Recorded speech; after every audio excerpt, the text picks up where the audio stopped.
The meeting is now recording, and Brent, I will hand it over to you.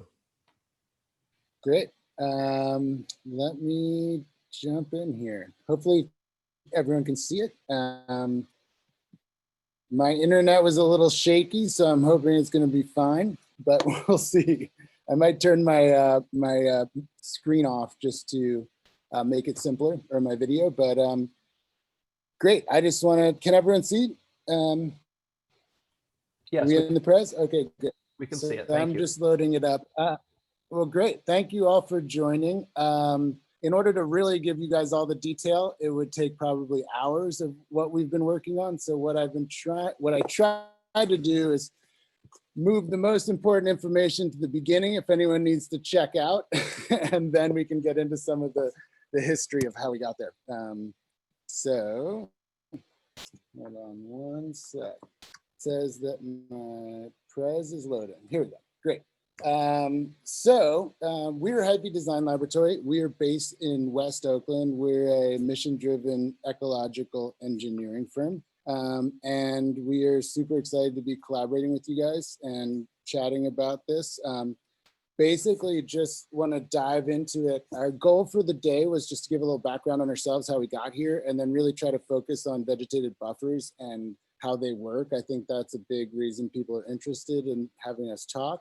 And then sort of talk about Adapt Oakland, which is the plan that really we started probably 6 years ago. And that's what got us into the idea of vegetative buffers and sort of led us down this whole track of research and inquiry. And then I was going to show you some sort of case studies that we've been doing and tools that we're building. And then sort of hopefully leave time for how we can just maybe zoom into Stockton and think about where and how it applies and get on the same page. And so I have no problem with people interrupting me at any time. So feel free to do that throughout the press whenever you have questions. If you don't, we might never get to the Q&A. So just go ahead and do that. Quickly, I wanted to give a little download on us. We're an ecological engineering firm based in Oakland. And Meg is on the call with me. A bunch of the other folks can't be, but we really focus on urban ecology, and over time, and you'll see this through our story, have really come to focus on urban ecology and environmental justice and health. And that really, for us, our practice is based in participatory design and kind of the whole gamut from the participation community outreach process to the sort of master planning and design, all the way into really technical design. And on one level, we started doing a lot of urban green infrastructure, I would say, that is impressive, like the Academy of Sciences, but I also, and this project, the SF MoMA. But what I was realizing is a lot of our knowledge was going into projects that were maybe not serving the greatest community good. These were expensive, beautiful things, but we're also not really hitting our core mission of trying to use green infrastructure to solve environmental health. But at our core, what we do is really look for high performance-based green infrastructure. So we don't want to just build things to provide beautification, which for a lot of people, and I know people on this call are not those people, but for a lot of people, planting trees is really about urban beautification. And that is not our goal at all. It is really, while beauty is great, it's really about performance and solving environmental health issues. So I think one of the things that drove our sort of mission-driven approach is that we started our firm in the heart of West Oakland, and we happen to be much like Stockton, surrounded by ports. Ours is less of an inland port than yours, but and I think we just noticed in the context immediately of like poor air quality. And over time, my neighbor actually was Miss Margaret Gordon, and her partner in crime, Brian Beveridge, actually he used to have his office in what was our first office. So we kind of got thrown into the community, and what we wanted to do is say, how can we throw our sort of civil engineering, environmental engineering, and ecological knowledge at environmental justice problems? So that's what we've done for the last 10 years. I would say it was just an amazing coincidence that we happen to be neighbors with them, and that really has driven our work from now till then. And so what we did is we actually around a few projects. One was actually a Superfund site. We created a unique collaboration, which was ourselves and EIP, and we've created a sort of subordinate nonprofit project of EIP called Urban Biofilter, which Meg runs. And our work is really, like I've been saying, to tackle green infrastructure for environmental justice goals. And so through this, we started tackling issues around lead remediation and more ecological solutions to that in our community. That was sort of the big catalyst. And then we launched this project to say, how can we tackle air quality with greening? And I won't get into that whole process yet, because what it's actually brought about for us is a lot of research that's more interesting on a broad level, we think, and not only applicable to West Oakland.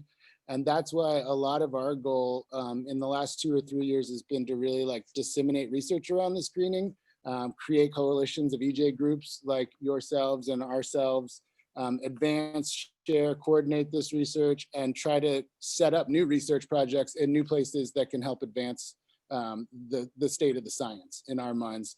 And ultimately, we want to be creating new standards, best management practices, and finally within CARB and, for example, CAL FIRE and the mechanisms which distribute the money for urban greening, we want to really change policy and funding around new knowledge that we have. So for example, for those who have gone after urban greening grants and things like that, there's a lot of restrictions, for example, types of trees you can plant, sizes of trees that you can plant, where you can plant. And those were developed historically around good guidelines, but our understanding of the science has changed. And so I think that's what we're trying to do, is utilize communities, not only in California, but across the country also, to advance that science and share resources. So our main goal here is just sharing that knowledge and hopefully maybe trying to collaborate and work together. And so what I want to do is just a little bit of the air quality sort of overview. I know there's a lot of people on here from CARB, so this might be overly simplified for some people, but a lot of what we're trying to tackle, and some people don't realize, is that we need to look at air quality on a lot of different scales. So most of our focus on air quality is at this macro, or let's just say meso level. And that is really important, right? To tackle global warming, to tackle major heat island issues in our cities. But what we find is that most of our air pollution impacts from a human health standpoint happen at the micro level. And so while we're very interested and do work at these other levels to tackle heat island and whatnot, we're really honing in and focusing on this micro level, because that's where we, from our research, we find that we can actually have a really significant demonstrable impact on air quality. And most of that is on TRAP, or traffic related air pollution.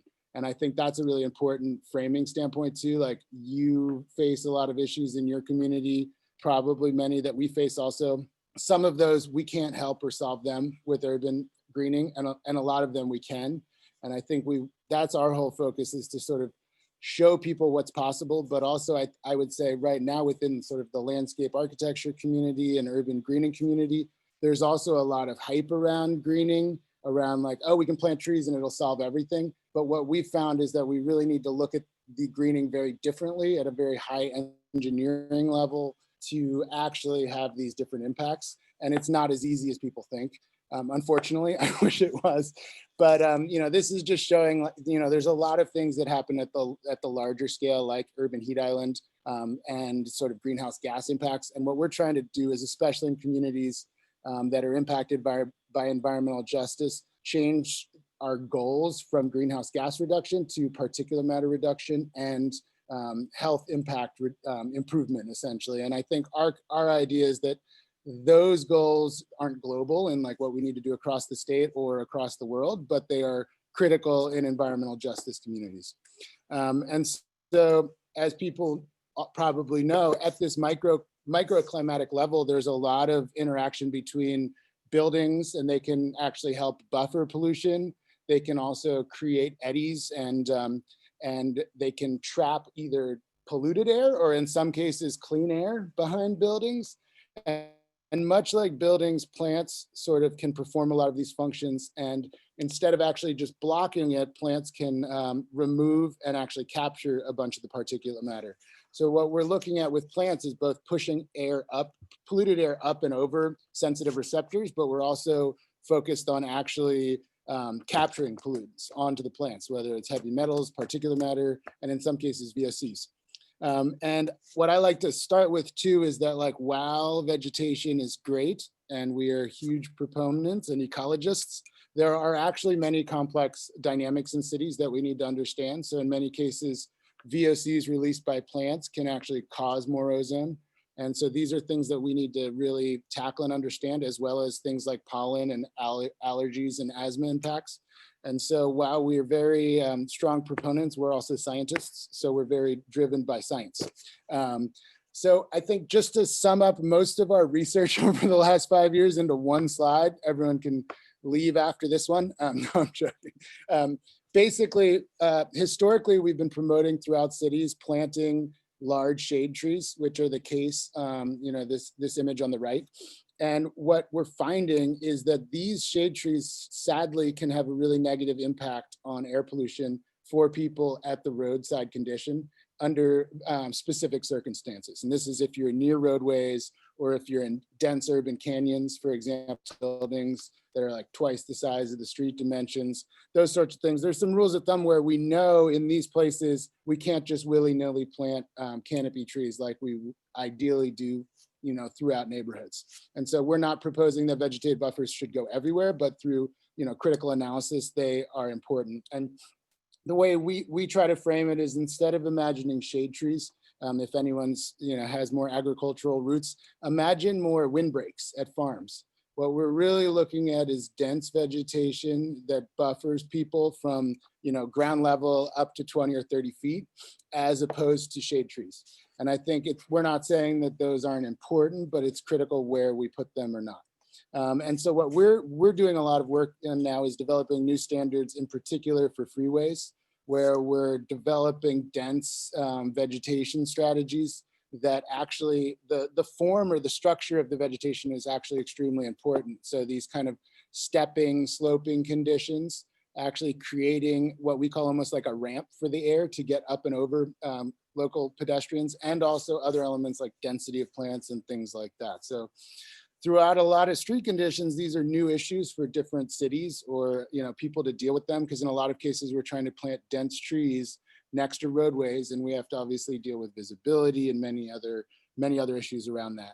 But that what we're really showing is that depending on the ecosystem services, we have a lot of new directions that we have to and want to go with how we plant greening. So these are sort of models of us tackling different modeling conditions near sound walls, for example, and vegetation needs to be designed differently around the sound wall than it does if you don't have a sound wall, for example.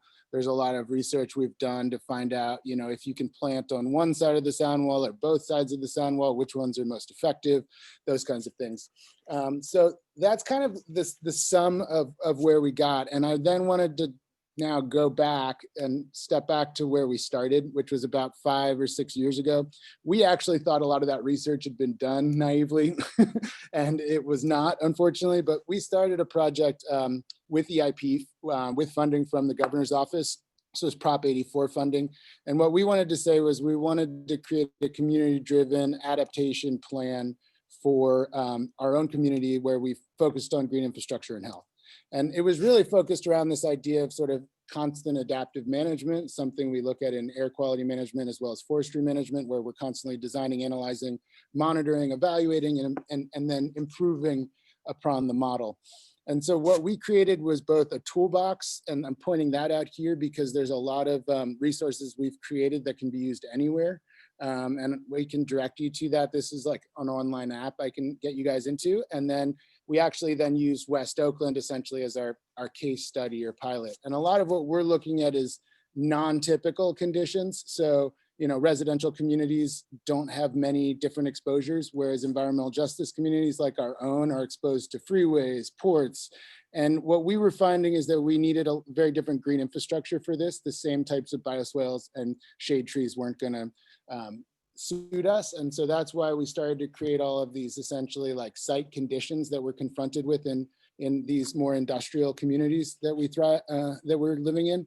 And then what we started to create was we're calling industrial strength green infrastructure strategies. So solutions that can handle, in some cases, way heavier pollution loads than you see in other parts of the community, and that are adapted to these types of places. And so in West Oakland, what we did is we sort of took our neighborhood, and then we utilized this process of sort of analysis, design, implementation, monitoring, evaluating process. And so in the analysis, what we were really digging into is like, where is this pollution coming from an air quality standpoint in our community? Because air quality was sort of the major driver of our health issues. And what we were finding is, similar to some other places like Contra Costa, Alameda had this epically high cancer rate. And what we were finding is that when you actually applied the cancer risk to proximity to freeways, it was exponentially driven by freeway proximity, as we all know. And so this was a big thing, I think, for us in West Oakland, because a lot of the community thought that our pollution was primarily coming from the ships. And the majority of pollution is coming from the ships, if we're thinking about it from a greenhouse gas standpoint. But if we're actually looking at it from a health standpoint, 10 times, only 10% of the pollution comes from trucks, but 70% of our cancer impact comes from those trucks. Whereas if you look at these giant emissions from the shipping vessels, they're huge impacts from a greenhouse gas standpoint, but not from a health standpoint. And I think proximity is the core issue around all of this. And so what we started to then do is say, okay, our current urban forest is planted out throughout the neighborhood, but unfortunately it's not focused where we have the most traffic and pollution. And so sort of in many cities, we have a flip, like where our greening is great, but it's not impactful to these issues. So basically what we then started doing is we put together, let me just jump here. We started looking at different areas within the port, for example, like areas that are going to be redeveloped as industrial land, like logistics centers. I know Stockton has a lot of that happening, and how we could create greener logistics centers. We also started looking at more like community areas in the neighborhood. And we basically were developing other greening strategies for those issues, in that they all kind of require different solutions, even though they're all in these sort of freeway proximity conditions. Then the last thing we started to do, and this is where we found epic amounts of real estate, was literally analyzing the land that Caltrans owns around the freeways. And we found in our neighborhood over 300 or 400 acres of land that Caltrans owns that's actually the most prime for planting. And obviously here we also dug into and looked at, within the Port of Oakland, how we could plant there. And what we're finding is that the most critical thing is trying to trap pollution as close to the source as possible. So the further, as we talk about point source and point source pollution, we also think about point source traps, right? So putting a vegetation right next to the emission source could capture, for example, 5 to 10 times more pollution than putting it distributed into the neighborhood. So that's an interesting thing a lot of people don't think about, is we're actually, once again, we're not greening for beautification, we're greening for air filtration, and it needs to go close to the source. So we then kind of pulled it together, and our whole vision was, how do we go out and do monitoring before and after, and then accurately from that sort of appropriate the financing of the project to different people. So is it coming from the rail? Is it coming from the port? And so on and so forth. So we really developed this idea of before and after monitoring, but the problem in our community, like everywhere else, was that we only had 3 air quality monitors spread throughout the neighborhood, as you all know. And this process is really what in our neighborhood led to AB 617 in a lot of ways. Our community, we were working through this plan and we were like, we don't have the air quality data that we need in order to do the analysis that we want to. So we set up a bunch of pilot projects we wanted to build, but we then said, let's take a break and actually go out and collect high resolution air quality data. And so this is what sort of one of the things, obviously, many that led to sort of the Aclima and Google and Air District project. And so then what we were able to do is from that actually study the specific health impacts. And what we were able to find is that, cardiovascular health impacts were one of our largest. And for example, people living right next to the freeway had 30% greater risk of dying from that proximity to pollution. And we're really able to get into this sort of what we're calling micro level analysis, and understand just the difference between different communities, 1 census block away. And so from this, what obviously led to AB 617 in our community. And as you all are involved in this now, I won't get into the details. It sort of the targets that we're trying to hit. But what that did is with better data, we were then able to not just have every plantable area possible that we had been looking at originally, but really start to hone that to the zones most impacted. So therefore the communities that were highest proximity to those, the black carbon emissions. And so in the development of the plan, a bunch of the strategies in West Oakland are diverse, but a lot of them, and I've just pulled them out here, are focused on sort of urban greening based on a lot of this work. And so that has led now to Adapt Oakland 2.0, which is us sort of adapting that system, taking these strategies and really focusing primarily on those zones that have the pollution. And I think this is sort of the back and forth that could be helpful in Stockton between like developing kind of this urban greening plan and, you know, refining and understanding your air pollution sources and sort of the worst cases. And so that's where we develop different greening strategies for different pollution sources based on, is it deep in the community or is it right next to a freeway? And we need then different greening strategies.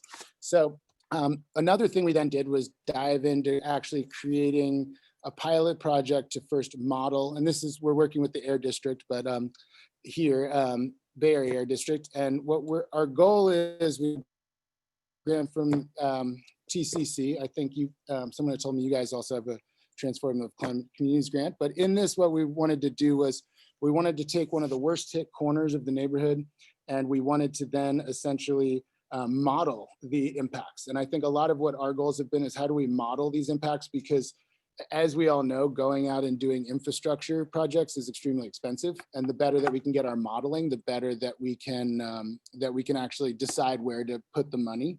And so we focused on this sort of priority area, and we zoomed into where we'd identified greening before.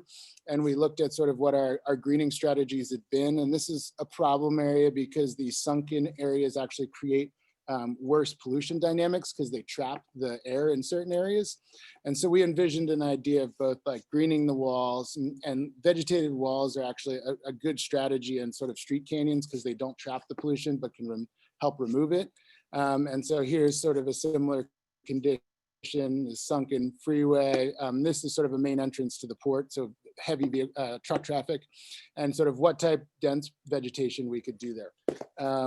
So what we then do is build three-dimensional models of this and build fluid dynamics models. So we turn a 3D model into what I call like a Nintendo model. It's much more abstract. And we can actually, you know, put source pollutions on there and inventories that we get from the Air District and run different models.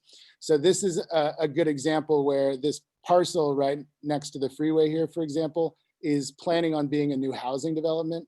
And what we wanted to do is work with the community to say, how do we actually improve air pollution before we build this housing development, and should we build a housing development right next to the freeway? So that's kind of the premise of this study. And this is something we think should be happening in more and more of these areas. But what we're able to do is, you know, in this light green pixels over here, we're actually able to add a new vegetated buffer and then study the change in particulate matter before and after. So basically everywhere that it's greener are places that we've reduced the pollution, and everywhere that it's browner are places that the pollution has increased. So in this context, actually the pollution goes up on the road because of the buffer, but it goes down in the downwind neighborhood. And so there's all of these things we need to analyze with that, because for example, if there's a lot of people walking or using that road and it's a heavy pedestrian area, it could be a problem. But if it's a freeway, then it's better to keep the pollution there and let it settle than drift into the neighborhood. And so here are models we create where we have sort of before and after conditions. And in the after condition, we're able to actually create a giant plume of cleaner air behind it, but we create a plume of dirty air upwind of the buffer.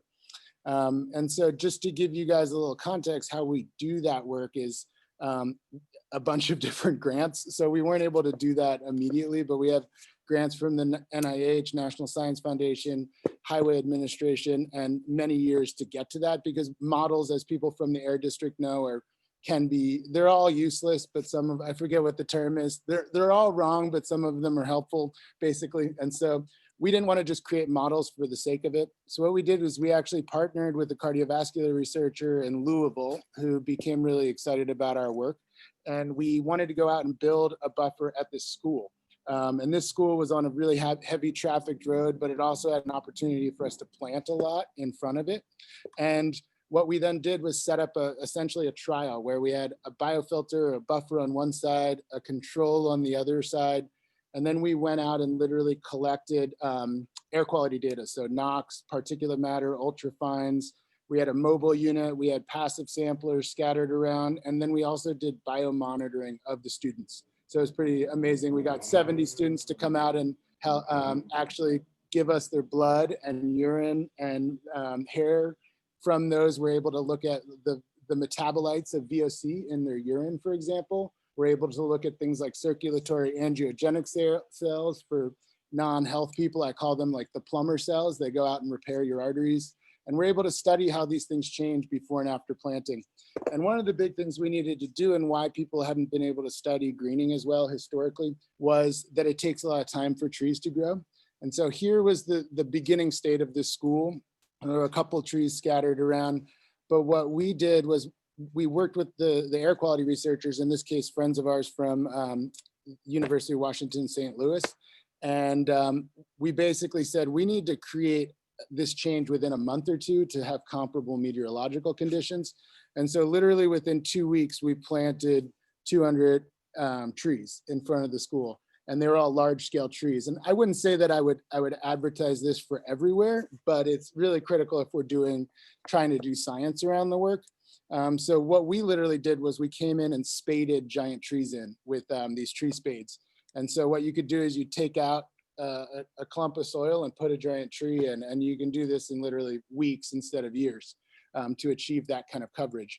And we then went out and did modeling and measuring of it. And what we found is, unlike a lot of the basic research, which was saying sort of an ambient tree could remove like 3 or 4% of the pollution. So if anyone uses iTree or sort of US Forest Service tools, those are the baselines they use, about 1 to 4% removal. And we found, based on different directions, we had a 10 times greater increase of removal when we really engineered these buffers accurately. So what we then do is we actually go out and use LiDAR scanners. So this sort of same thing that they're using for self-driving cars, so that we can then capture a very highly detailed image of that buffer.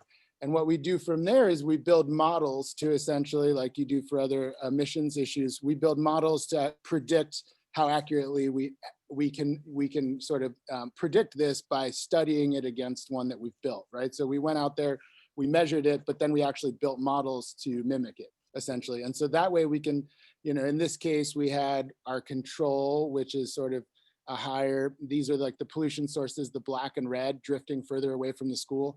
The black is where we don't have a buffer. And so, this shows the drop off in PM 2.5 or ultrafine concentrations as they drop off. And we can show the test region, our buffer region, drops off significantly more. So we're, at a baseline a few hundred meters down the road, we're not changing much. And I think that's something to study that's important. But right along the roadside, for let's say 500 feet, 100 meters, we can have a dramatic increase. And so a lot of cases, these types of buffers are really important to use in what we call like fence line communities near roadways where we have schools and things like that. And so what we then do is we're working with folks at Cornell to sort of improve these models, as well as folks with the EPA. So we worked with folks at the EPA to go out and test and then model these conditions in like 10 different communities around the country.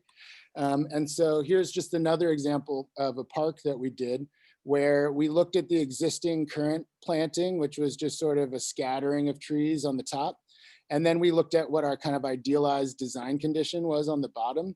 And what we found here was essentially the current configuration of trees is worse from an air pollution standpoint than having no trees at all, which is really unfortunate, but is true. So that's where a lot of the pollution kind of gets caught in the randomly dispersed trees. And so our no tree scenario would be better than our current sort of existing park scenario. And then what we're working on is sort of an optimized buffer that would then be even dramatically better than the no trees. And so I think this is sort of an unfortunate take home, is that the trees can be bad if not done well. or right in really high pollution areas. So just going through what we're trying to do is working on scaling this work up so we can actually sort of model larger sort of neighborhood scale issues as well as site scale issues. And what we're finding in the research is that leaf area density is sort of a critical variable that is actually driving the efficacy of these plantings. And people are like, what the hell does that mean? It's not even a variable that many people have looked at. And it's actually been interesting and challenging because of that. Basically, leaf area density is really us looking more at the plants from sort of a horizontal view, essentially. So like, what is the porosity, in between plants and within a single plant, essentially? So the leaf area density can be looked at in a stand of trees or as a single tree, essentially. And what we then found is that there wasn't any data anywhere for what the leaf area density was of urban trees. People had studied it in like really rural conditions, but the tree, is forest stands as opposed to sort of these simple isolated trees. But what we were able to find is when we modeled it, like when we had low leaf area density in our models, the pollution drifted a ton. When we had really high leaf area density, we kept the pollution at the tree source and we actually got more deposition. And so it's just like a 3D model of the same thing. This is, both of them have trees in them, but one's low density and one's high density. So what we then did was we went out and said, how are we going to measure this? And we did a bunch of research into like conventional ways of doing it. With actually like we denude the trees basically, so we tear leaves off of the trees. But no one had developed process for how to do that with conifer trees. It's pretty easy with like a deciduous tree. You lay the leaf down and you're like, how big is it? And so what we did was we actually went out and created a method where we dip the leaves in wax and we measure their density that way. And what we find is like across a lot of the coniferous plant species, which have higher density than the deciduous ones, even across those, we have like basically a 6-fold difference in their leaf density. So like plant species is epically important in this, and plant spacing. If you have openings between them, they become these like basically shots where the pollution comes through. And so this is us basically measuring and dipping hundreds of thousands of leaves in wax to get there. We then look at that against this LiDAR data again. And this research is all funded by National Science Foundation and the Highway Administration. But essentially, we take these LiDAR scanners out and we can then do a combination of scanning it and marrying that to the leaf area density. And I just wanted to show you this one buffer. Let me see. Yeah, I actually have to jump out, but I think this is important to see. This is a buffer we just planted with funding from the Nature Conservancy and the National Institute of Health in Louisville. I want to leave time for people to kind of get into stuff, so I don't have time to show that whole presentation, but I could. It's called the Green Heart Project, and it's the first clinical trial on urban greening in the country. So we have a grant from the National Institute of Health. We're working with cardiovascular researchers in Louisville. We're basically scaling that school up into an entire neighborhood, and we're studying the health changes of about 1,000 people. Half of them are in a control neighborhood and half of them are in our target neighborhood, where we're dosing them with our drugs, which are trees. So this is just, I'm gonna turn the sound down here. There's a very cheesy sound here, but this is what a buffer looks like going in along the freeway there. And this is an example similarly where we're basically in the course of about this probably took about 2 months of planting, but in the context of 2 months, we're able to develop pretty dense buffers in these sort of near roadway conditions. And, for example, this costs a lot more than it does for, planting a small tree. This is probably a $300,000 project here and probably more in California.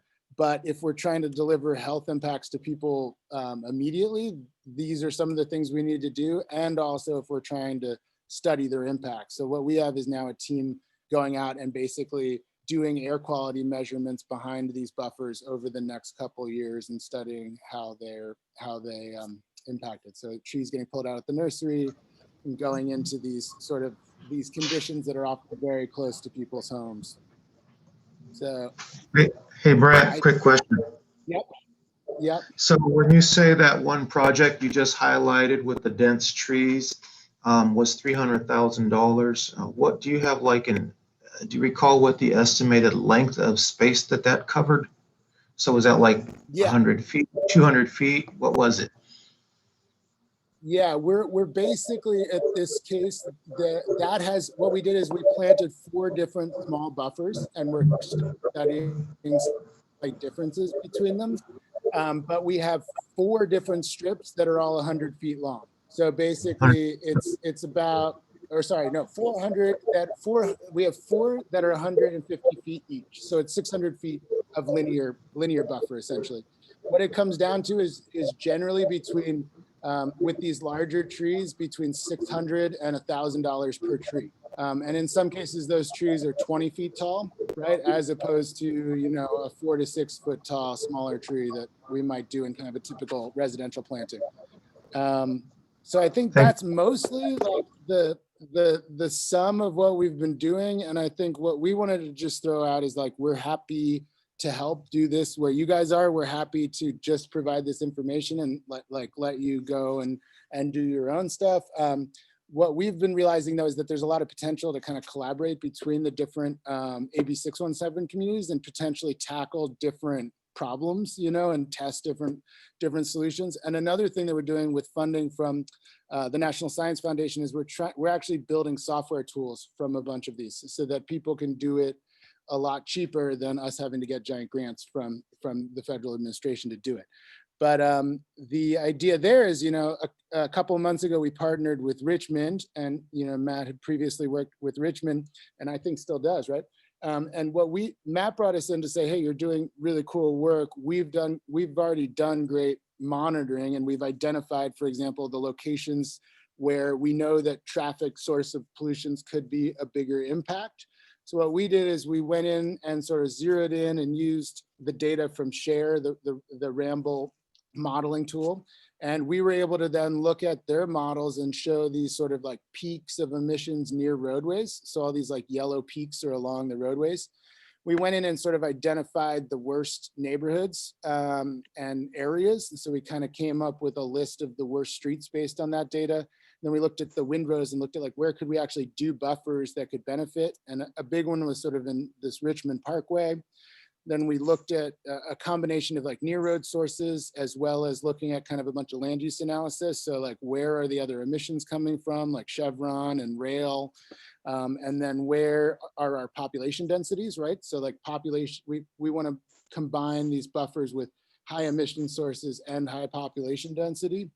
And then we, you know, dug in and sort of found the plantable areas there and worked through that with Matt in the city of where we can plant, and then sort of like conceptual planting plans. And we just got we advanced to the next round, let's say, of a CNRA greening grant. So hopefully, we don't know yet, but we're hopefully going to get you know, over $500,000 to plant this one in Richmond.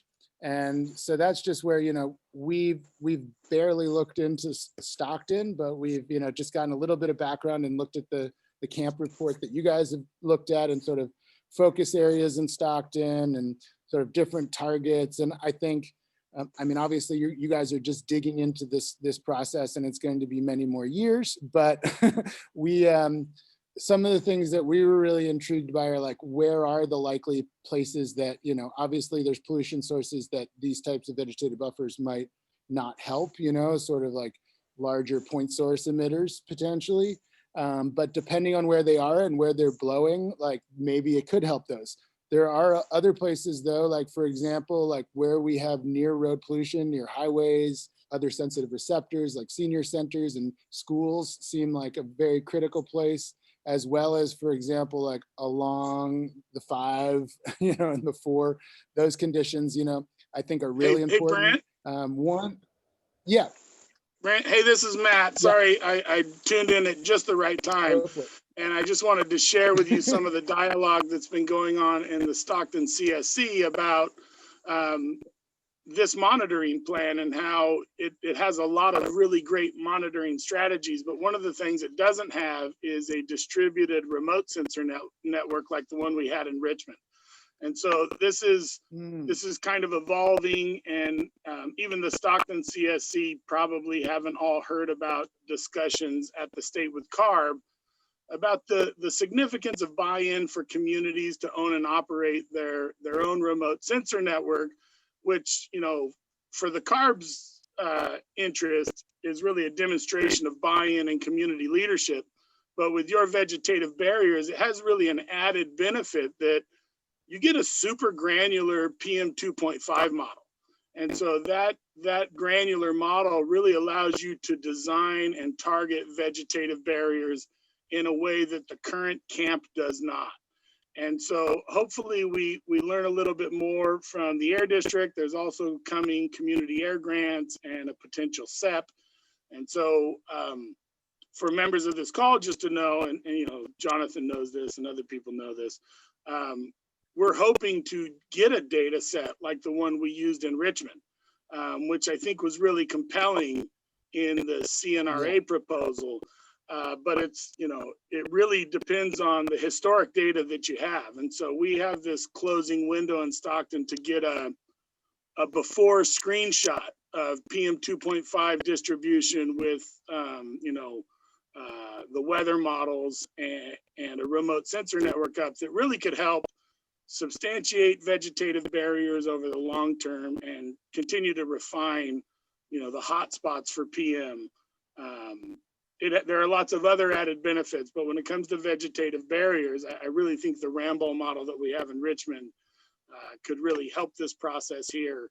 And I like our chances. I think it'll help us be really focused. I mean, you know, we all know where the freeways are and we all know where the schools are, but we've been surprised at some of the things we've learned in Richmond.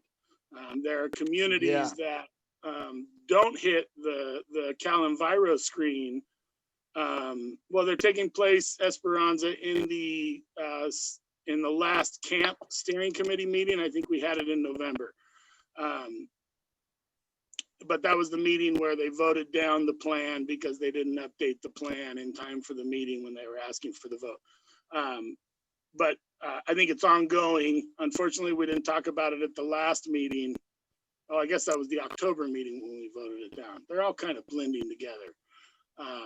But suffice to say, for a very small chunk of change in the grand scheme of the community air monitoring plan, we could have similar data here in Stockton that lets us make sure we're not wasting what's even more expensive money when it comes to urban greening, that we're targeting it and prioritizing the most vulnerable communities.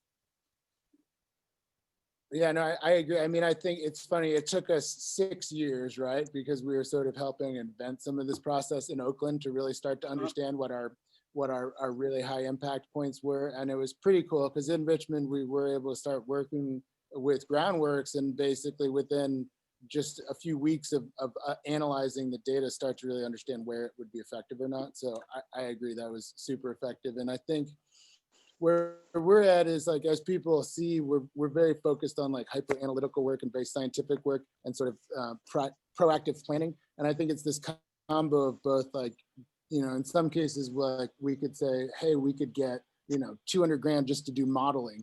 And in some cases, it's like, do we do the modeling or do we just build one and monitor it, right? And I think that's this sort of back and forth between modeling and just doing more monitoring. And I would say that that's also important once we do these interventions as opposed to just before. I think, you know, what we found in the Air District over here is, you know, we worked with the Air District to develop a really awesome, rigorous sort of neighborhood-wide model. But as we dig into that, there's a lot of challenges where it doesn't really actually predict it very close to freeways. So yeah, I would agree in general, spending more money on monitoring, both before and after, as opposed to modeling is better. Hey, Brent, this is Scott Wall. I just wanted to do a little bit of a time check here. We're down to about 5 or 6 minutes left. I do see a question in the chat from Mary Elizabeth that I'd like to kind of call out. She asked about water needs as a criteria. Can you speak to that for us a little bit? Yeah, totally. I think this is something we also are trying to study on a few projects. So like the CNRA grant, we're actually trying to look at comparative watering. My general argument is that water is not a scarce resource, despite us thinking it is. So for example, it differs in different communities, but in West Oakland, we have 80 million gallons of wastewater that we dump in the bay. But then we have guidelines for planting that say we shouldn't put any water on plants. And so I think that's one of the guidelines I would push to change, is to say that there's a lot of these planting areas where we can create drought tolerant solutions, but actually giving them a lot of water will improve the health of people faster. And there's both ways we can do that naturally, by like leveraging these as stormwater features as well. So not just having bioswales in one place and then vegetative buffers in another. But our general argument, and I would like to prove this with more science, is that, and we've seen it just substantially, or just examples through our own, is where we have irrigated a lot, especially these more conifer trees. They grow way faster and create buffers way quicker. And so I would say, if we were to do a cost benefit analysis on sort of the health impacts and what we spend on health as opposed to water, these are important places to prioritize it, but that it's a great place for recycled water. But those are studies we'd like to do more of. Great, thank you. And did you have anything else to present, or can we open it up for, see if there's any other questions for you? Yeah, oh yes, please. I'm sorry, you should have just interrupted me whenever, but yeah, that was pretty much the whole presentation. But I know even if people have to leave, you can follow up with us. We're more than happy to help. But yes, please throw questions. I'll just let anybody kind of unmute and hop in if you have any additional questions for Brent.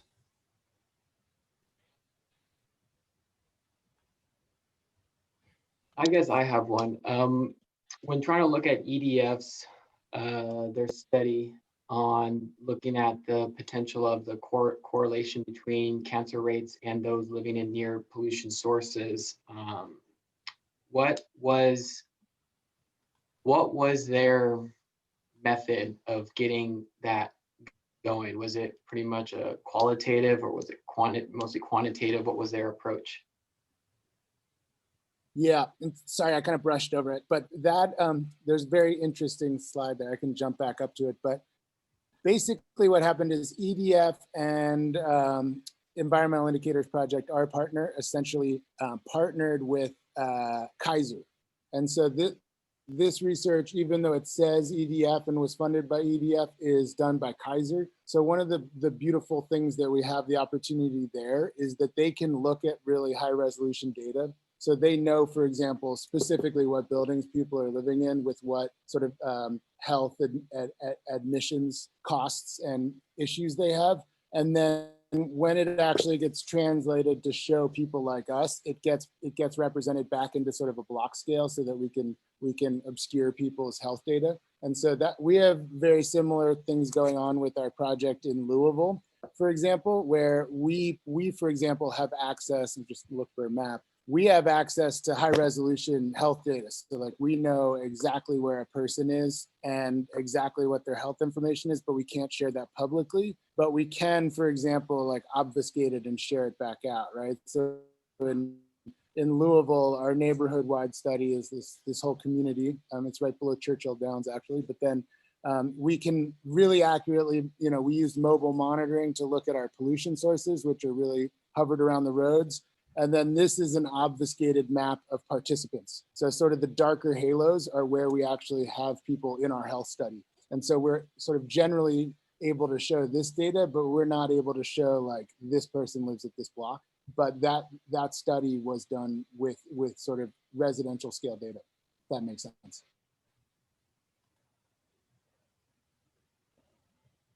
This one, yeah.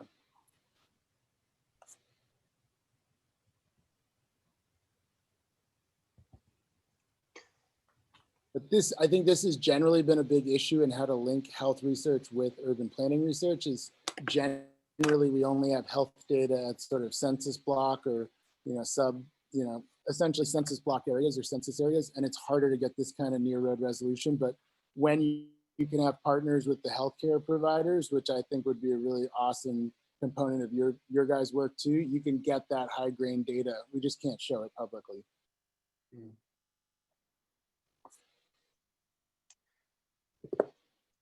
Well, I mean, Brent, this is great stuff. I wanted to ask if there was a chance we could have a second meeting because I do know there were a few partners and residents who unfortunately weren't able to attend because, of course, it's in the middle of the day, but they would love to hear more about this because this was a huge topic.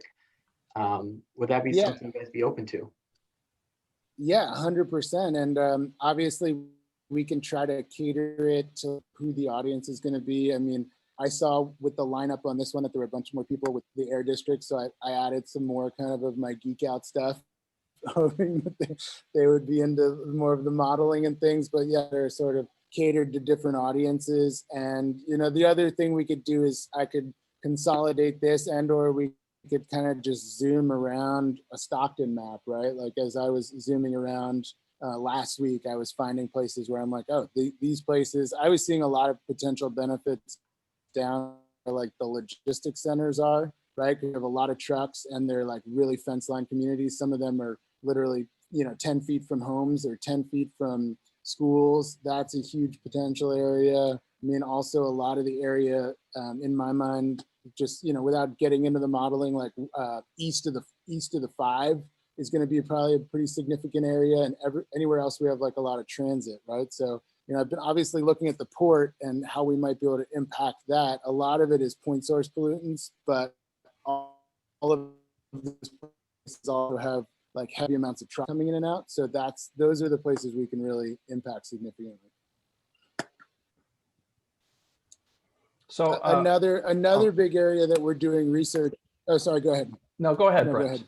Go ahead. I just wanted to check in. I was just saying, if I wanted to make sure that you actually are okay with going 2 minutes over. So I just was doing a time check. Are you okay continuing this conversation for a few more minutes?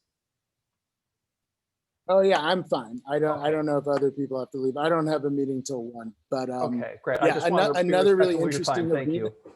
Yeah, totally. Yeah, I just wanted to throw out a lot of this research has been focused on particulate matter, but an interesting arena that a lot of us that we're focusing more and more on now is that more of the health research is showing that VOCs could be actually the primary driver of different cardiovascular health issues, more so than particulate matter. And there's potentially a lot of benefits of vegetation around VOC, high VOC emitters, partly because most of the VOCs are heavier than air. And so they kind of float down at road level, and you have a lot more potential to affect them, whereas a lot of the particulates will kind of get drifted up quicker, right? So I think that's something another area we're interested in looking if you have a lot of high VOC emission sources.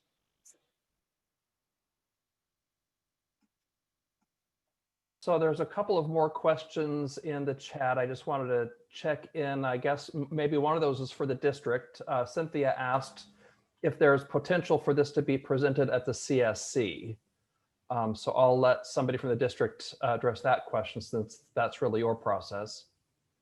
I can address that question. And the short answer is yes. It probably wouldn't be until we'd probably put something, broad into the SERP as far as language, because we have to get we're under a deadline with the SERP, and then have a formal presentation of, what exactly, the exact specifics of what could be in that SERP strategy, like really getting down nuts and bolts afterwards. And I think this would be an appropriate presentation to have kind of in combination with that.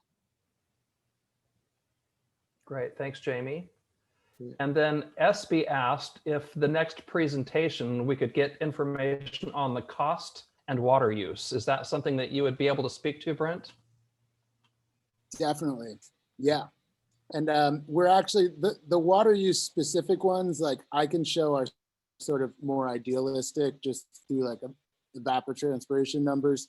We are interested in partnering with folks. I don't know whether this is a goal of yours or not, but to really do more rigorous studies on that, where we have side-by-side plantings and sort of see how much more effective it is. But yes, I can show you the range of sort of low to higher goals of what we're setting. And I would say that, in general, we're ending up about 30 to 50% more than sort of ultra low water plantings. And one thing that we're doing in Richmond is we're trying these denser evergreens of, of lush conifers. But one thing we're also trying there is more California native hedgerows, right? So we're taking data once again, more from agricultural research and applying and ultimately hoping to test, can we get the same types of benefits from like dense ceanothus and sort of native plant communities.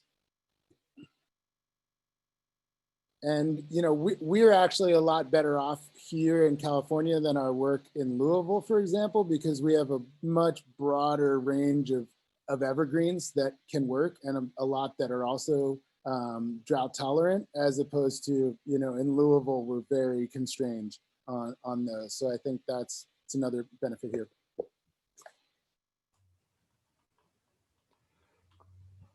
Great. Any other questions for Brent?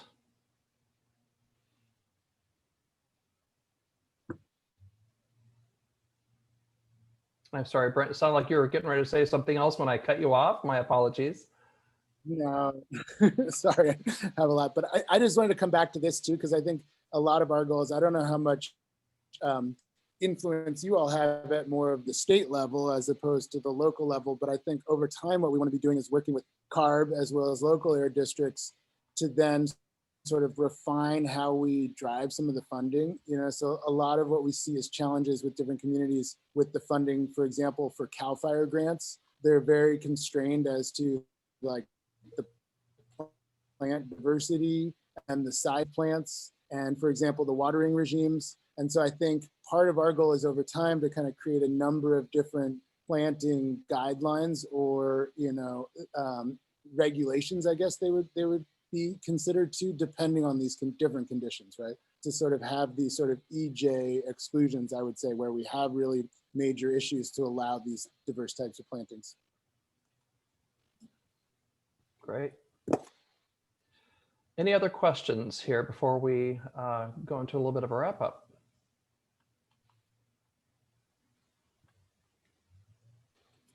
Well, seeing none, I do want to thank Brent and Megan. Thank you so much for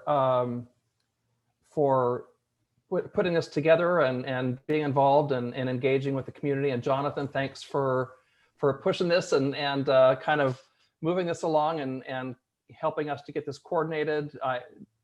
Brent, don't know if you've had a chance to look in the chat or not, but there are tons of great feedback for you that people love the presentation. It was very definitely informative. So thank you everybody for your time this morning. And any other final words for us, Jonathan or Brent?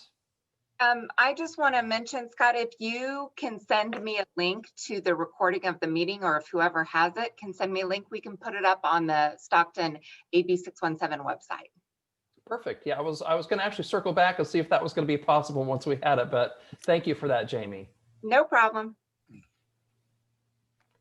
Awesome.